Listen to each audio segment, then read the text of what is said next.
carry speed and where you don't try to carry too much speed. Oh, we got a crash. Yes. Earnhardt. That's Jeff Earnhardt. Jeffrey Earnhardt has hit the wall in turn 2. Jeffrey, a 27-year-old out of Mooresville, North Carolina. And you see him getting up in it a little bit into the dust, up a little bit out of the groove there for the 32. Yeah, you just once you get out of the groove, especially on a Friday. On a Friday, the track's gonna be dirty. Nobody's been up there. You can see the dust just flying. I mean, you're along for the ride at that point. Just nothing you can do once you get there. Well, that camera shot was perfect to show you just how fast these cars are traveling through the middle of the corner. I was just going to reference that. It was a great job with the guys in the robo. That's a robotic camera that's right there mounted on the wall. And how quickly these cars are flying around this racetrack. Here's what happened to Alon. Nope, here's Ryan Sieg first. Ryan Sieg, I saw them have the brake caliper and stuff off the right front of there. It didn't look like he had a lot of brake. Here's Alon Day going into turn 5. That was the start of his problems, and then this is Canada corner. Yeah, I'm pretty sure he flat spotted that, and that's what blew that left front tire out as he went down in there. You're done for the day here being behind the garage. You guys are not going to be able to complete a lap. Yeah. Hopefully it'll be a good thing coming from the rear. I guess hopefully everybody will take themselves out like that car. Oh, we got the 77 on the wall there, Dave. Yep, Josh Balicki, and that is not the first time he has been around in turn number 1. Balicki was that way at the end of the first practice. Here he is flying down into turn 1, DJ. Yeah, way too fast, obviously. Yeah, it is a fast part of the racetrack and very easy to overdrive. And he told me this morning it was brake issues. He didn't have, it wasn't zero pedal, but he had very little brake pedal, so looks kind of similar there. This is final practice, actually, where he had the issue. Eerily similar, yeah. Very much so. Heavy contact with the grass. I was thinking the 11 was going to be damage-free, but as he slid into the grass, we saw a bunch of grass come up, although the splitter still seems to be intact. But you can't see where the fender and the hood meet. Oh, I know. There's a little separation there. Yeah, so something has gotten bent. Right. I mean, right here, we're looking at right here under the F, that little seam right there. The left front end just a little bit. Doesn't look bad. It doesn't look like backup car material, but when he went in that grass, I mean, I thought, oh no. For sure, it's just, with the tire and the track combination, you're so on the edge, and really when you break traction, I mean, you pretty much fully break traction. So we were gonna patch it, just put the splitter on it, but looking around, it's got a little bit of structure damage to the bumper bars and whatnot. So I think we want to call this a practice. You can see the opportunity for the photo leading out right there, and we are green at Road America.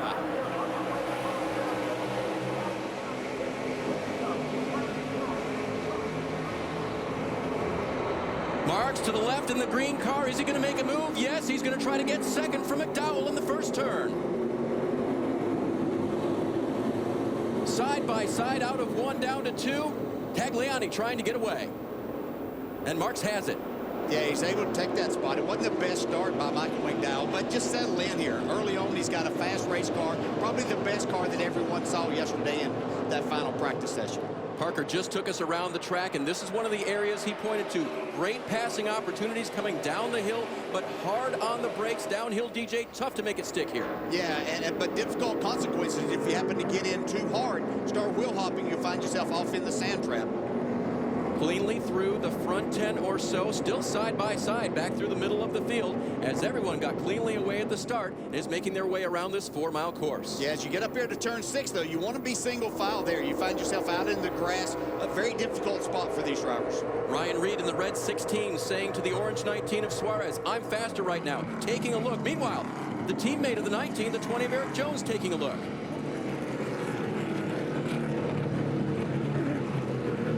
Now down out of the carousel and back up around that turn that goes to the right for so long before they hit the high speed back and through the kink.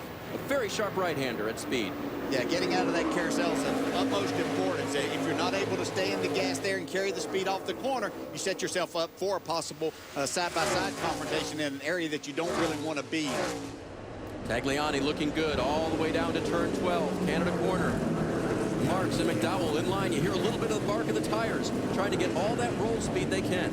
Yeah, the tires are still good right now. They want to make as much speed as they possibly can, separate themselves, get into a rhythm, and be able just to race the track at this point in time. Alex Tagliani, former winner here in the Champ Car World Series, now looking for his first win, but it's a long, long way from over. Completing lap 1, Tagliani will lead. He'll be losing any spots. So he just overshoots the corner there. Pretty fortunate. It only cost him a couple of spots, but I believe he was running inside the top 10 when that happened, or right around that. He doesn't start yet, but he was almost to it right then. Nick Hammond off track with a problem, right rear down for him. This could possibly bring out a caution if he gets back or is not able to get going. Either one, and the caution is waving. Ryan Sieg was having some issues all weekend long. He had a bad brake caliber yesterday in practice. Now, as you see, they're overheating. He's got a bunch of grass and mud and gravel on the grill, was probably caused this overheating situation, but he's going to go back out there. And the arm was broken on that, Jim. Alex Tagliani didn't really mention too much about the brake issues. Collision on pit road as they try to get through that opening. Tagliani needed rear grip. They gave him 4 tires. Yeah, and you can see there's definitely been some contact. I don't know how severe the damage might be there. Right behind the left front. Pushed in there. Doesn't look like it's rubbing on the tire. Here it is again. Yeah, it's kind of up to your crew chief. Oh, he was avoiding. Yeah. He got hit first by Owen Kelly. Yeah, Owen Kelly, who's not accustomed to this. He really pulled out quite a bit there. McDowell now with Jones. Boy, you see that smoke really pouring from Elliott Sadler's car now. Talked about flat spotting a tire earlier. Here's McDowell trying to take the second spot, and even Tagliani putting a block on. Up, there's contact. Tagliani is around. McDowell will go through. What happened coming up the hill out of 5. The contact already there as Tagliani tried to protect that inside preferred line. Yeah, Tagliani was just a little bit slow. This is going to show right here. You can see Michael McDowell really make a great move at that point. Tagliani had slid out a little bit. He goes to block. Michael McDowell doesn't come out of the gas.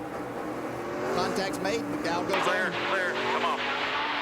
Not sure if that was the 20 spotter saying still there for McDowell, or if it was that of the 22.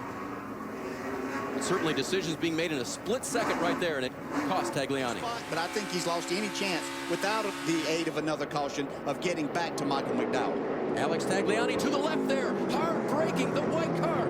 Does he make it? Yes. No, and in front of him, Yaley spins. Scott Heckert in the yellow car, he's in trouble, and the 7 of Allgaier goes off.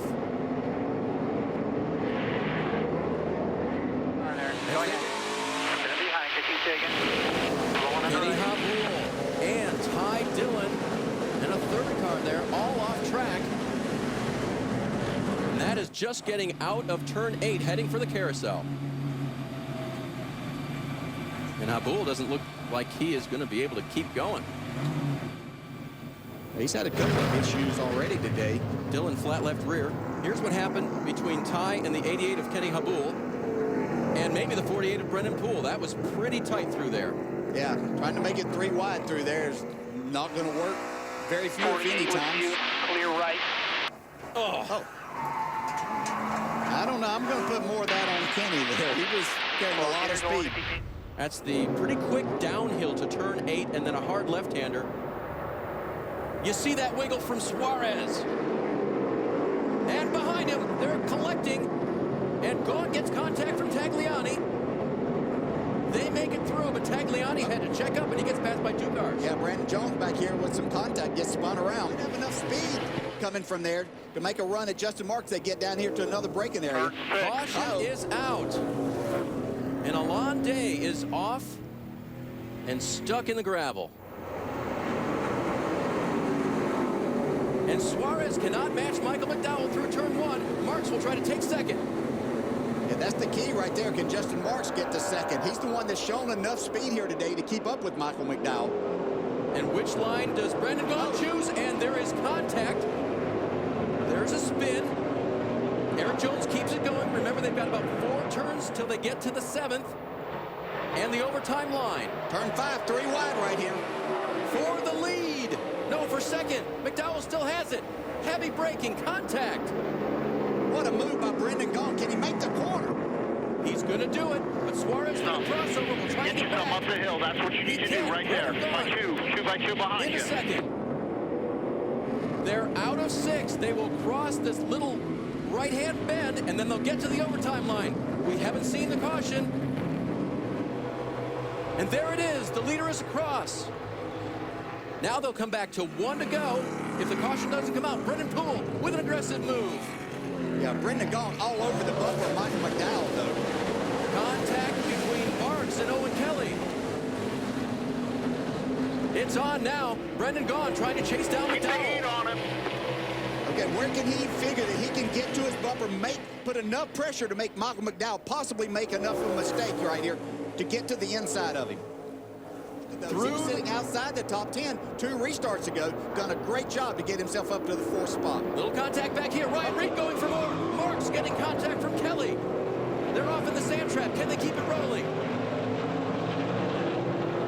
Coming to the checkers, though. Yeah, I think even with him stuck there, that NASCAR will allow this. That's a long way away from the start-finish line. NASCAR's going to let this play out if they can. Brendan Gaughan right there once again. Closing in on Michael McDowell down in turn 5. Good exit for both. Get him in 14. That is 14 there. Will McDowell hit it well? He does. He's not going to get him. Michael McDowell, a bridesmaid so many times, will be the winner today at Road America.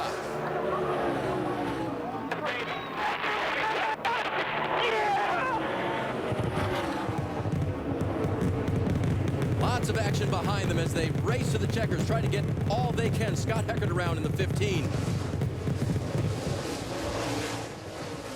But McDowell has done it. So good at this discipline. And there you see Sieg with contact. Unofficially will cross the line in 14th position. Not bad. And that looks like the 90 car of J.D. Davison. Heavy contact on the final lap.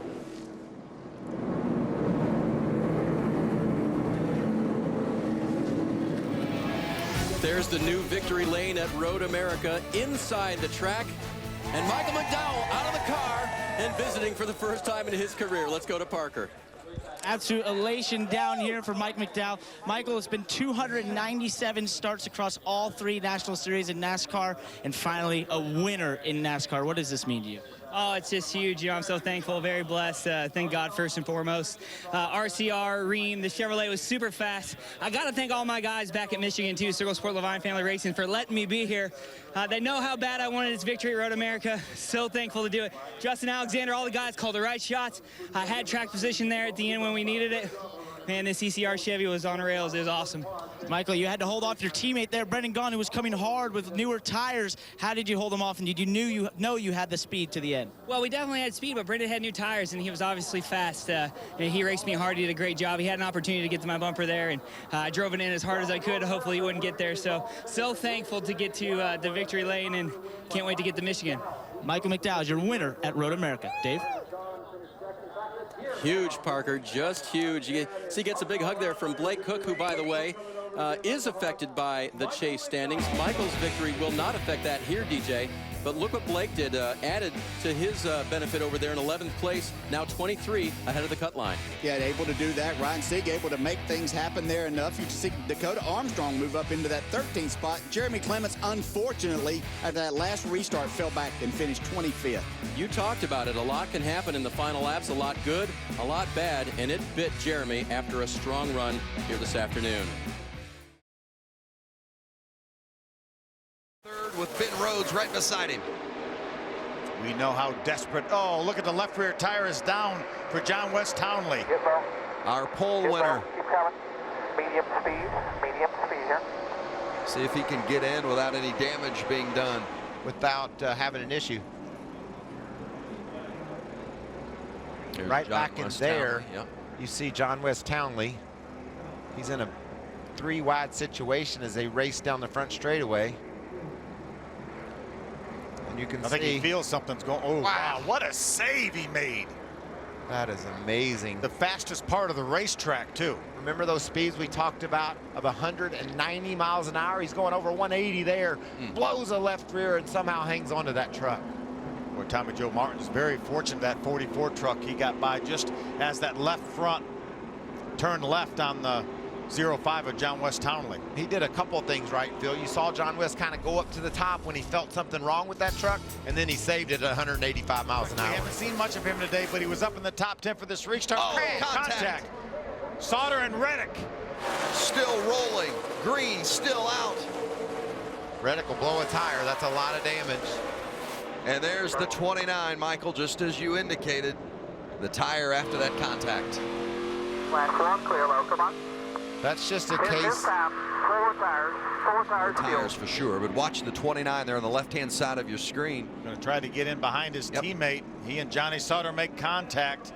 A lot of damage, and that pretty much ends his hopes of pointing his way into this chase. Tyler Reddick will have to win one of these next 2 races because he will not be in contention. And let's see what Sauter does here. In line with you. I think Johnny tried to back off, but it was too late. By the time the 29 jumped in line, they made that contact. Keep coming there, buddy. Keep coming. Just as Michael said, it's probably going to cut a right front tire down. I think he realized that tire was losing air. That minimized the contact with the outside wall, but nonetheless. Christopher Bell dives to the bottom, looking for the lead for the first time today. He's around. Oh, Christopher Bell around, and he takes Spencer Gallagher. A big hit for Bell and Gallagher, both 2 very fast trucks, and they are done. We've been waiting for that all day, Phil. We talk about how the truck on the inside is loose. They can barely hang on to them.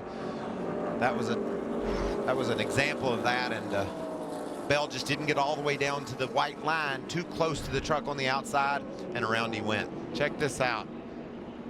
Bell dives to the inside of the 00 truck. Great momentum, great move, but he just doesn't get all the way down to the yellow line right there, and he bobbled, and around it goes. Happened that quick. Well, and Spencer Gallagher had nowhere to go. Certainly not Gallagher's fault in that situation, just a victim of circumstance. But a great save by Cole Custer, too, as Bell gets loose and moves him way up the hill, gives him extra room, and saves his truck. And it's another yellow, another caution, another fuel-saving opportunity for Cole Custer. Remember, we talked about he had to go 54 laps on this tank of fuel, and we've had 2 cautions since then. And 16+ laps of caution laps for the 00. Look at this tremendous impact, both into the Gallagher truck and then the outside wall. I mean, it's amazing the way that truck is destroyed. Those guys were able just to walk away. In Spencer Gallagher's case, he ran away from his truck. Look at that. Fortunately, that didn't take more than the 2 trucks. Could have been more collected in that one. Matt Crafton's running back in the pack. Let's see what he sees when this breaks out. No, it's not. He's rolling. Oh, wow. Here, stay straight, stay straight, stay straight. He's gonna come back down. Get low, get low, get low. You're clear. Good job. He had the 81 of Ryan Truex below him, so he couldn't turn left to avoid that. Look at the push by Brett Moffitt. He's on the back of Custer.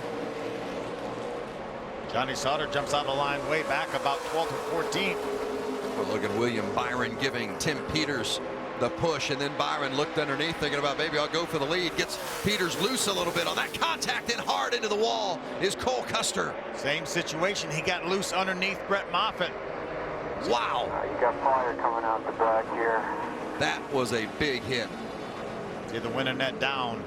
And the fire's out. As the laps wind down, you just start to take more chances and getting more binds. That was a great move by Brett Moffitt. He pushed Custer down in the corner, and then he wheeled up into that high lane that we see having so much grip and guys getting so much momentum up there. He drove around the outside of Custer. That got Custer loose. Watch this 00 get underneath the 11 and just gets loose. Yeah, the 11's just going by him, and it looks like the 00 is kind of chasing his truck up the racetrack a little bit. He gets so close to the 11, and they make a little bit of contact, and man, hard into the safer barrier for Cole Custer. Well, thank goodness for the safer barrier. Watch the angle. Bam! And again, it's amazing that more trucks didn't get caught up in that. Watch it from the 88 this time of Matt Crafton on board. You can see Moffitt around the top. We'll zero up there in the middle. Trying to come backwards. Watch Breckenridge. Just stay straight, stay straight. Watch your inside, watch your inside, watch your inside. I bet you Crafton says, quit watching stuff from my truck. Yeah, this is getting a little bit. And I think it was a situation where Cole couldn't get away from the 11. I don't think he felt like he could turn the wheel to turn away from the 11 because he was loose to start with. And then around it went. And when it went fast. Cameron Haley had to check up there too, and when he did, he almost accordioned all those trucks behind him, and that could have been a multi-truck accident. Bad enough for Cole Custer hit as well, the speed and the violence of which Cole Custer and that 00 truck hit that wall. Such a bad angle there. That was about a 45-degree angle. That was reminiscent of blowing a right front tire and hitting the wall. But what a hard hit. On board with Tyler Reddick, as you see Custer, that's after the contact and the hit already. Reddick's had some contact of his own today, and he was right there in the mix of that. Yeah, watch Jordan Anderson too. There's an initial contact with the safety barrier. How much give in that safety barrier, and that's why these guys are able to walk away from these hard hits. Jordan Anderson's going to come along and turn hard left to avoid it. May not be able to see it from that angle. Boy, just the way that wall flexes and gives, so the energy, the impact is absorbed by that wall instead of the vehicle. What a job by Timothy Peters. He was able to keep the gas down and keep beside Byring. The white flag is out, 1 to go, and they're side by side at Michigan. Those trucks behind him may have something to do with it. How about Moffitt making it 3 wide around the outside? On the outside for the lead, it's Brett Moffitt. What a move. Wow. He caught those trucks side by side. He got an incredible run. Contact now between Byron and Peters. Byron saves it back to the inside now. Peters trying to make a move on Brett Moffitt. The final lap at Michigan. Through 3 and 4, coming to the checker. Brett Moffitt trying to hold on, and does. Brett Moffitt wins at Michigan. Wow. Oh yeah, boys. That is awesome. Nice work, bud. Nice work. Nice work. Proud of you guys. Proud of you, Brett. You did a smart job there, bud. Very nice job. Congratulations. What a great story for Brett Moffitt winning here today. His first career win in just his 6th start in the Truck Series. 4th driver to score his first career win at Michigan. And the best part, he led 1 lap today, and that's the last one. That's the one you want to lead, right? What an amazing job he did. But he was one of the fastest trucks all day, guys. Well, we said it in our setup for the race today. We said a guy like Moffitt, who's not chase eligible, could throw a wrench in this whole thing. Well, Vince, Brett came close to winning last week at Bristol Motor Speedway with that runner-up finish. And this week, he seals the deal in victory lane. Lots of celebrating happening down here for this Red Horse Racing team. Brett, earlier in the weekend, you told me what a big opportunity this has been for you competing at Red Horse. What does this mean to you to get a truck to victory lane? This has been huge. At the beginning of the year, I had nothing on my schedule, so it's coming here, and these guys give me such good race trucks week in and week out. We knew it was only a matter of time, and honestly, during the race, I didn't think it was going to be our day. It was just tough out there with the draft, but what an amazing finish. Couldn't have worked out any better for us. Can't thank Tom DeLoach and everyone at Red Horse enough and Camping World for putting this on. Obviously, you wanted to win, but any thought when you passed your teammate there who's racing to get into the chase at all in the closing laps? I'm here to win. I said it earlier, I'll say it again, and I'm not going to wreck him for it. I'm going to race him clean because he needs to get in the chase, but this team needs to win, and these guys deserve to win. So that's what we come to do, and our partners at Toyota want to do the same, and we got it. Congratulations.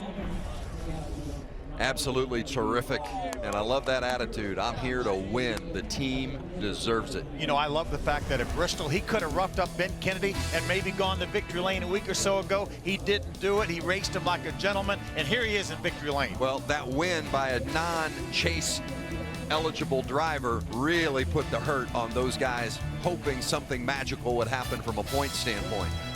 So Cole Custer, who ended up crashing out. Tyler Reddick had contact. Cameron Haley, Spencer Gallagher.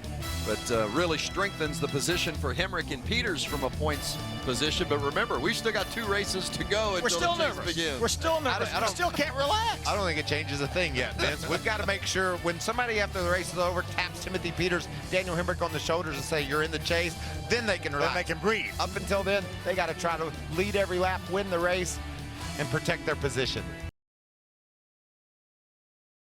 That puts Jimmy Johnson on his inside. We have already heard it could be 2, 3, 4, even 5 wide as they get ready to enter turn 1. 3 races to go before the chase.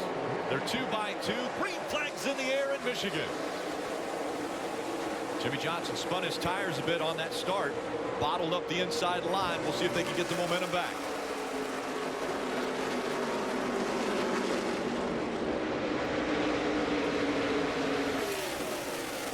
With an aggressive move on the outside to make it 3 wide. And they fan out going down the back stretch as they rocket into turn number 3.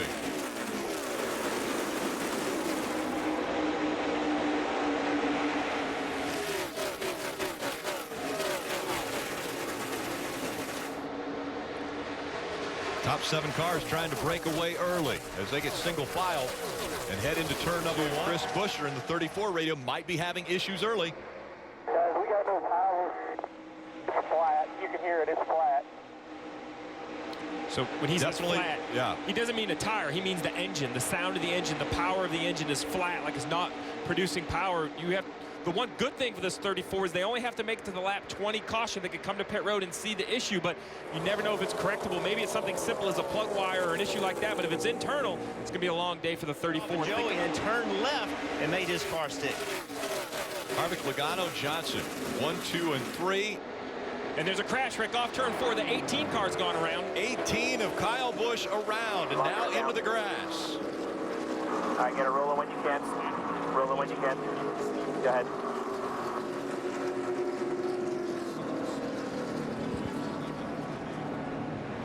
Now we'll have to see with some rain yesterday in the area. We'll see how wet that grass is. Can the 18 get out of the grass unassisted? Kyle's doing a nice job of trying to find some traction. Probably going to want to get a run at it. Hey, I was afraid when he stopped there he wasn't going to be able to get moving again, but look at the nose. The nose actually looks pretty good on the 18. We saw the 11 spin in almost the same location in practice. It looks like well, it looks like now all 4 tires might be down. Line exiting turn 4. You see him start to go up the racetrack. The 19 gets on the outside of him, Jeff, and it just seems like the side force is gone, and around goes the 18. He knew he had trouble well before he spun. You saw the speed come out of the car. Everybody just caught him, and he was probably already very loose, and then when the cars went on the outside of him, that just made him that much more loose. Mike, take a look at how he got onto pit road. Oh, he was hot. He was coming in there such a high rate of speed.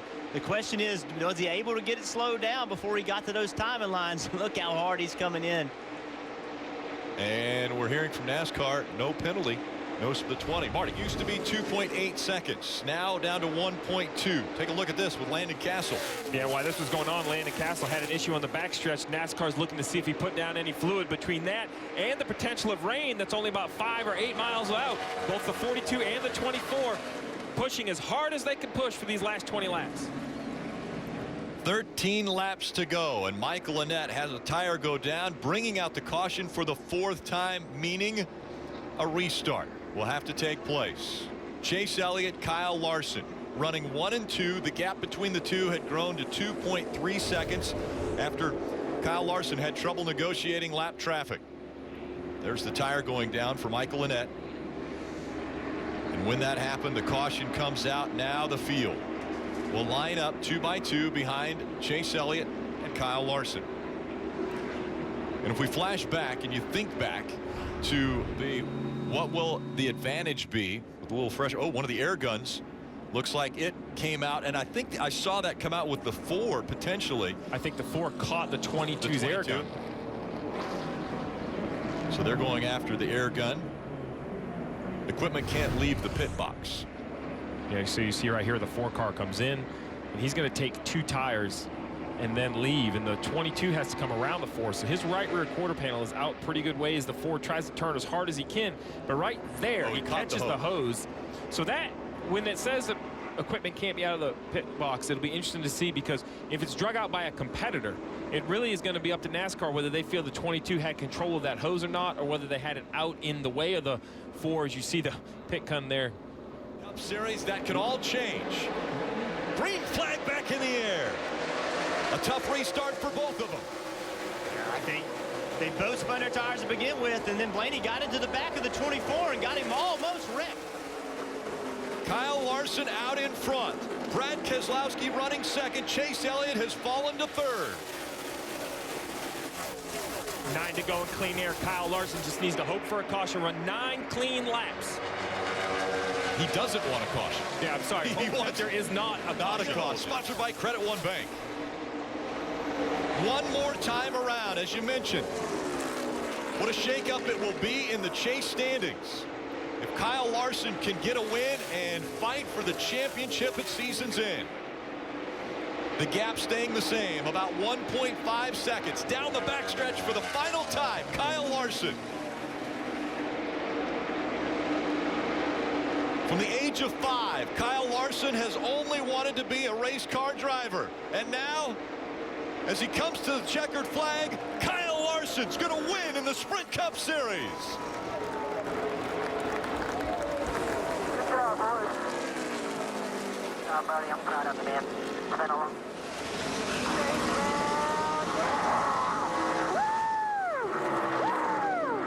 You did it, baby. First one to Michigan, buddy. That boy. Proud of all you guys on the team. Can't believe it. We hear some of those voices on the radio. One of them is Chad Johnson. Think of how great this is for that crew chief first year with Kyle Larson. He's going to do his burnouts right in victory lane.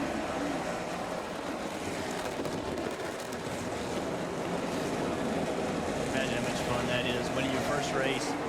You win your first race, it puts you and your team in the chase.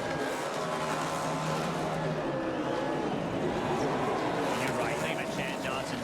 So he got the crew chief opportunity over Stuart Haas.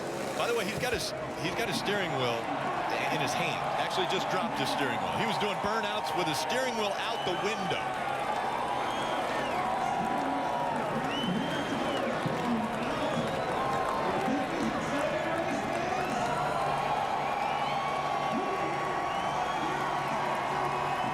Listen to the roar of the crowd.